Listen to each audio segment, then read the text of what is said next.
சாஸ்திர சம்பிரதாயம் என்கிறதான கட்டுன்னு இருக்கு பாரு, செய்முறைகள் கட்டுகள், இதெல்லாத்தையும் தூர விட்டுட்டு அது இருள் இருக்கு, நாங்க வெளிச்சத்தின் பிள்ளைகப்பா, அதெல்லாம் வேண்டாம் அப்படின்னு சொல்லிட்டு நம்ம எங்க வரணும்?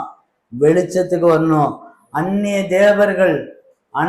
தேவர்களுடைய முறைமைகளை, அது இருளு, அந்த இருள் எனக்கு தேவையில்ல, நான் இந்த பக்கம் வெளிச்சத்துக்கு நான் வாரேன், இயேசு கிறிஸ்துவே எனக்கு வெளிச்சமா இருப்பார், அவர் தான் எனக்கு ஒளியா இருப்பான்னு சொல்லிட்டு இந்த பக்கம் வரணும்.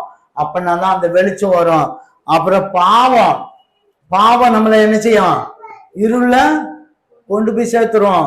பாவம் என்ன செய்யும்? இருட்டுல தான் செய்ய சொல்லும், இருட்டுல தான் அந்த பாவத்தை செய்ய தோணும். சோ இருள் வந்து பாவம் செய்யறதான இடம்.